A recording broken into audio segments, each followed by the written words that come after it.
Melville Koppies has been a nature reserve since 1959.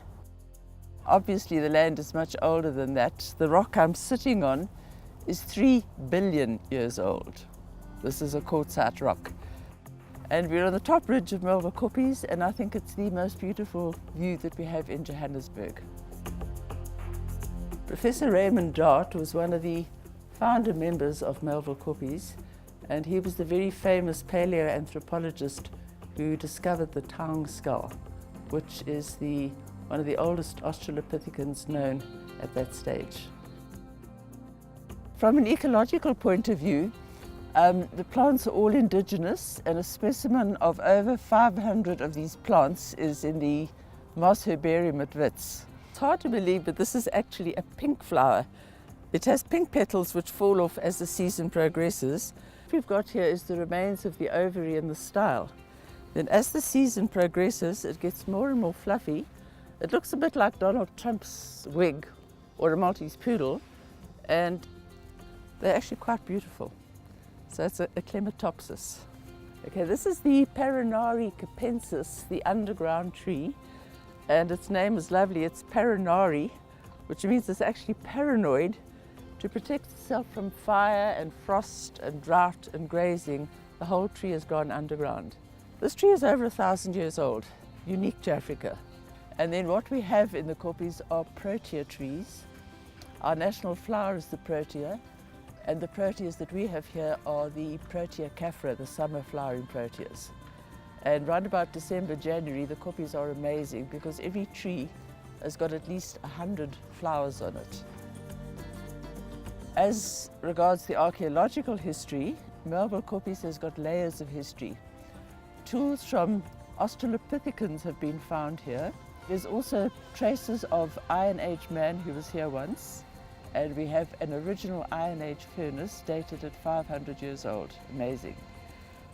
Before the Iron Age people, we had Bushmen who moved through here. They were the hunter-gatherers, and we have found their tools as well. Then modern history, we've got the people who prospected for gold, the Geldenaces. These are the two brothers who prospected for gold at Melville Koppies. Lo and his wife was Emerentia, and this is their home, which is a heritage site. And Franz, whose wife was Judith, and the land that we're standing on now was Franz's land. Marks Park was Franz's home.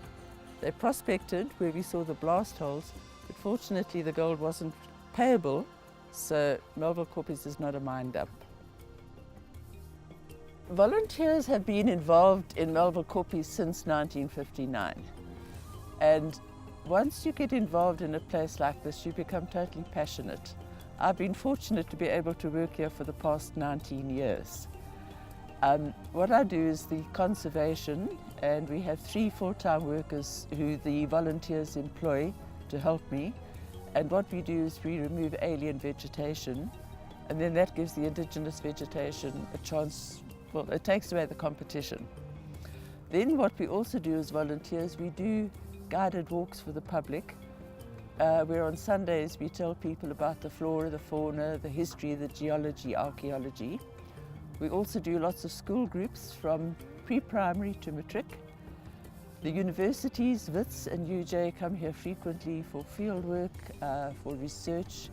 So this little section we've got of 50 hectares in Johannesburg is an amazing outdoor classroom and a research laboratory for the universities. And we're extremely privileged to be able to have that. And I feel very privileged to work here in this beautiful place. At the moment, it's a Johannesburg heritage site. I would like to see the tradition that we have started continue, more involvement from the community. I think we've got a very good recipe here, which I would like to see continuing. God made this beautiful place. It's a natural place. In the stressful world that we live in today, it's a beautiful place for people to come and relax and enjoy it.